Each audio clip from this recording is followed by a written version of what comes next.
Hello everyone, আজ আমার একটা বান্ধবী আশীর্বাদ, এই যে আমাদের আজকের bride. Hello everyone, hello everyone. আজ হচ্ছে আমি ভিডিও করতেছি। আজ আমার একটা বান্ধবীর আশীর্বাদ, তো আমি সেই জন্য কালকে দুপুরে ট্রেনে করে বাড়িতে চলে এসেছি আজকে আশীর্বাদে যাব বলে। তো আমার বান্ধবীর আজকে আশীর্বাদ আশীর্বাদ উপলক্ষে একটা আশীর্বাদের ব্লগ বানাবো।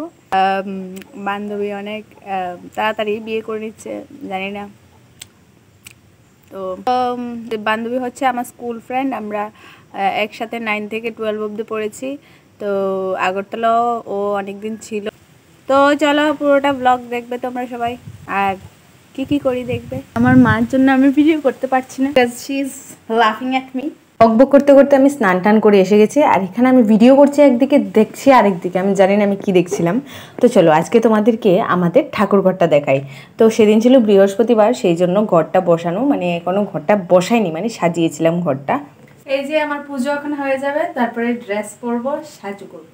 আর কপালটা সেদিন এতটাই খারাপ ছিল যে কারেন্ট ছিল না আমাদের এদিকে, মোটামুটি 3-4 দিন ধরে কারেন্ট নেই আমাদের এদিকে সেদিন। তো আমি একদমই ভিডিও করতে পারিনি, যখন রেডি হচ্ছিলাম একদম গরমে অবস্থা কাহিল হয়ে গেছিলো। আর এইখানে দেখো আমাদের স্কুল ফ্রেন্ড আরেকজন সীমা, এই যে হচ্ছে মনিকা। আর আমার চুলের অবস্থা এতটাই খারাপ হয়ে যাচ্ছিল, মানে আমি শ্যাম্পু করেছিলাম, মনে হচ্ছে একটা চুড়াইল টাইপের। ফাইনালি তাদের বাড়িতে গিয়ে আমি তো এদিক ওদিক সোমাকে খুঁজছিলাম, কিন্তু সোমা তো এখানে ফটোশুটে ব্যস্ত। অনেক গরম, তাইর বাড়ি যাইছি, তাই থাকার ব্যবস্থা করছে না, ঠিক নি সীমা? আর যাই বলো, আমাদের ছোট্ট নতুন বউকে কিন্তু খুব মিষ্টিই লাগছিল। তো সময় এখানে খুবই সুন্দর সুন্দর করে পোজ দিচ্ছিল, আমরাও দেখছিলাম। তো এরপর আমাদেরকে ঘরে এনে কোল্ড ড্রিঙ্কস দেওয়া হয়েছিল, তো আমরা সেটাই খাচ্ছিলাম। এরপর আমরা অনেক কথা টথা বলছিলাম, মানে কত কথা জমেছিল, কত বছর পর ওদেরকে দেখলাম। তো ঘরে বসে আমরা ওয়েট করছিলাম কখন ছেলের বাড়ি তারা আসবে, কখন আশীর্বাদ হবে। তো ফাইনালি ওরা চলে এসেছে, এখন আশীর্বাদের পর্বটা হয়েই যাবে। আর আমি তো এখানে ক্যামেরা নিয়ে এদিক ওদিক খালি দৌড়াদৌড়ি করছি। কিছু স্পেশাল মোমেন্টসগুলো আমি ক্যাপচার করতে চেষ্টা করেছিলাম, যেমন সোমার মা বাবা সোমাকে যখন আশীর্বাদ করছিল তখনকার ভিডিওটা আমি করেছি। আর আমরা তো সবাই খুবই এক্সাইটেড ছিলাম সোমার বিয়ে নিয়ে, কি পরবো না পরবো। তো এখানে দেখে নাও সোমার মা বাবা সোমাকে আশীর্বাদ করছিল, তো খুবই সুন্দর লাগছিল। আমাদের আজকের ব্রাইড। সোমা ক্যামেরার দিকে চাও না একটু। এক তো কারেন্ট ছিল না, আর তার উপরে এত গরম, দেখে বুঝতেই পারছো হয়তো যে কতটা গরম লাগছিল সেদিন।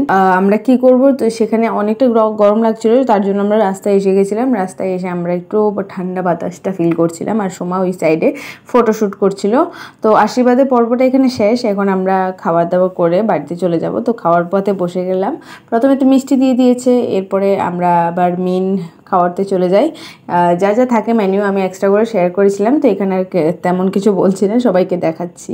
তো আমি ভিডিও করছিলাম খাওয়ার পথে দেখে, সেটা অনেকে দেখে কিন্তু একটু অন্যরকম ভাবছিল। তো যাই হোক, আমার ফুড ব্লগিং চ্যানেলটা, সেটাতে একটু ফুড রিলেটেড ভিডিও দিতে লাগে, সেই জন্য আমার ফুড রিলেটেড ভিডিও শ্যুটও করতে লাগে, আর ব্লগিং তো এক্সট্রা আছেই।